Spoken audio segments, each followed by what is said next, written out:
코로나 시대를 살면서 우리는 인생살이가 결코 만만한 것이 아님을 느낍니다. 환난 없이 살면 얼마나 좋겠습니까? 그러나 인생의 과정에서 환난은 누구나 당하는 것입니다.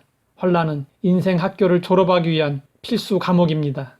큰 환난을 통과할수록 큰 제목이 됩니다. 역대 미국 대통령 가운데 상당수가 대학 교육을 받지 않았습니다. 초대 대통령 워싱턴을 비롯해서 앤드류 잭슨, 벤 뷰런, 제커리 테일러, 밀러드 필모어, 에이브러함 링컨, 앤드류 존슨, 클리브랜드는 공식적인 교육을 받지 못했습니다. 해리 트루먼은 고졸이었습니다. 하지만 이들은 훌륭하게 대통령직을 수행했습니다. 이들은 불행한 가정에서 태어나 고난의 가시덤불길을 지나 성공한 사람들입니다. 이들의 삶은 고난의 유익을 가르쳐주고 있습니다. 고난을 겪지 아니하고는 인물이 나올 수 없다는 사실을 가르쳐주고 있습니다.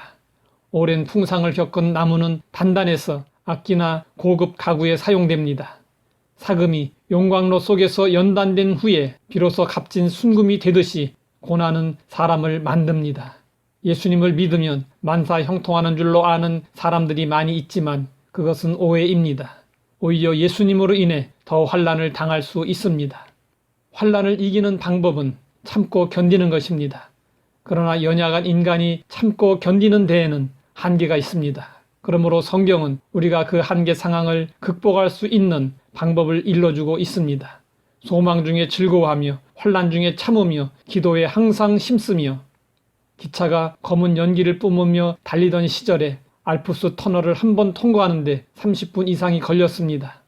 기차가 터널 안으로 들어서면 승객들은 모두 손수건으로 코를 막았습니다. 아무리 문을 꽉 닫아도 터널을 지나다 보면 객차 안에 연기가 가득 차게 됩니다. 코안이 새카맣게 되고 숨이 턱턱 막히게 됩니다.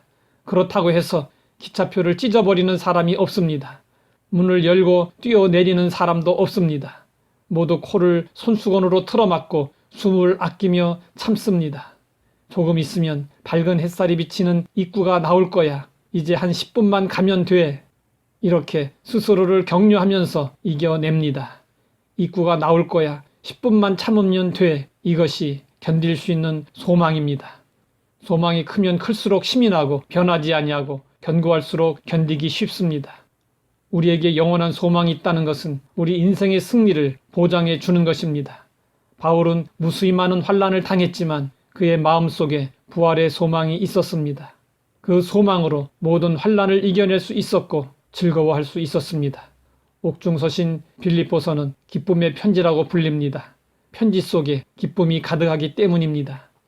바울은 옥중 생활을 하면서도 하늘나라에 대한 소망으로 기쁨이 충만했습니다. 비가 올 때 무지개를 바라보고 밤이 깊어질 때 동터오는 새벽을 바라보는 것이 신앙인들이 가져야 할 자세입니다. 마지막에 가까울수록 마귀는 성도들의 신앙생활을 적극적으로 방해할 것입니다. 그럴수록 우리는 더욱 굳세게 소망을 붙들고 모든 환난을 견딜 수 있어야 합니다. 환난을 견딜 수 있는 힘을 얻으려면 하나님께 기도해야 합니다. 기도는 영적인 호흡이기 때문에 기도를 게을리하면 영적 생명이 약해집니다. 기도는 많이 할수록 유익합니다. 우리는 기도하되 힘써 기도해야 합니다. 기도에는 은밀한 기도, 합심기도, 골방기도, 공중기도 등 여러 가지 형태가 있습니다. 어떤 기도이든 기도는 힘써서 해야 합니다. 그럴 때 우리는 하나님의 능력을 힘입어서 어떤 어려움도 참고 견디어 승리의 면류관을 얻을 수 있습니다. 하나님 아버지, 지금 우리는 터널을 지나듯 참으로 어렵고 힘든 시기를 지나고 있습니다. 소망 중에 즐거워하며 환난 중에 참으며 기도에 항상 힘쓰며 살아갈 수 있도록 은혜 베풀어 주시고 늘 함께 하시며 도와주시옵소서. 예수님의 이름으로 기도드립니다.